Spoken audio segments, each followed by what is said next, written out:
সালাম আলাইকুম। আমি এবারের নির্বাচনে দুইজন প্রার্থীর পক্ষে আমার প্রচারণা চালিয়েছিলাম।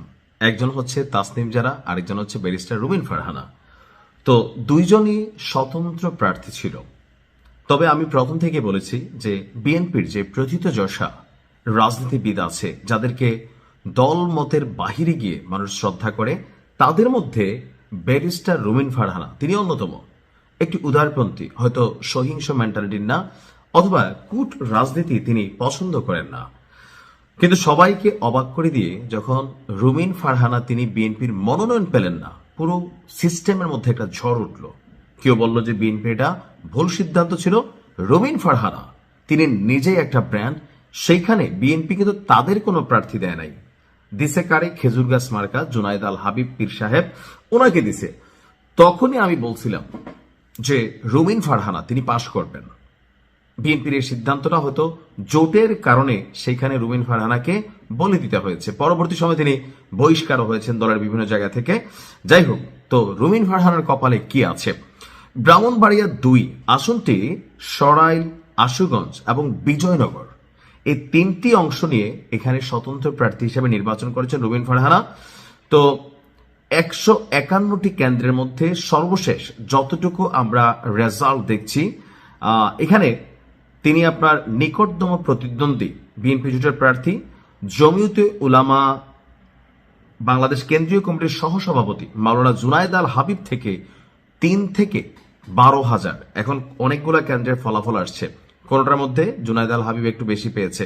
তবে টোটাল আমি যতটুকু দেখছি যে এই পর্যন্ত ধরেন 30% কেন্দ্রের রেজাল্ট আসছে। এখানে ভোটের ব্যবধান প্রায় ৪,৫০০। আর সামনে এই সংখ্যাটা বাড়বে।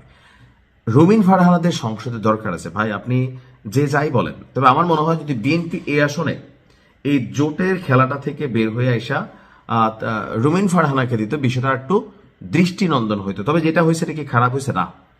রুমিন ফারহানা তিনি একাধারে সমালোচক, একজন কড়া সমালোচক, কিন্তু পাশাপাশি তিনি নিজে একজন ব্যারিস্টার।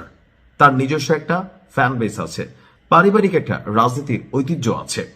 তো তারপরেও তিনি এখানে বিএনপির যে জোটের পলিসি, তো অনেক জায়গায় এরকম হয়েছে যে ধরেন জামাত এনসিপির জোটের পলিসির কারণে অনেক জায়গায় যে মানুষ দাড়ি পাল্লার জন্য অপেক্ষা করছে, সেখানে শাপলা খুলে ঢুকে গেছে, সমর্থকরা কান্না করছে, কারণ এই প্রার্থীকে তারা চিনে না বা পছন্দ করে না, হুট করে একজনকে দিয়ে দিছে।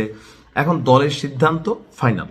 তো জোট নিয়ে রাজনীতি করতে গেলে স্বাভাবিক সব আসনেই তো একটা নিজস্ব ক্যান্ডিডেট থাকে, কিন্তু কেউ না কেউ কুরবানির বলি হয়। বাট রুমিন ফারহানা তিনি নিশ্চিত ইনশাল্লাহ বিজয়ী হবেন। আমি মনে করি যে রুমিন ফারহানা এককভাবে তিনি সংসদকে কাঁপাবেন। আবার ক্ষমতায় বিএনপি যাচ্ছে, বাকিরা বিরোধী দলে থাকবেন। তো নিজের দলের হইলে হয় কি, বাংলাদেশের কনস্টিটিউশনে বা আমাদের এই রাজনৈতিক দলগুলোর মধ্যে একটা সিস্টেম আছে কি, নিজের দলের বিরুদ্ধে কোনো সিদ্ধান্ত হতে আপনি না করতে পারবেন না। তো এরকম কিছু ফ্যাক্ট আছে। তো সেই ক্ষেত্রে আমার কাছে মনে হয় বাংলাদেশ রাষ্ট্রের জন্য যা ভালো, কল্যাণকর, সেটাই ব্যারিস্টার রুমিন ফারহানা করবেন।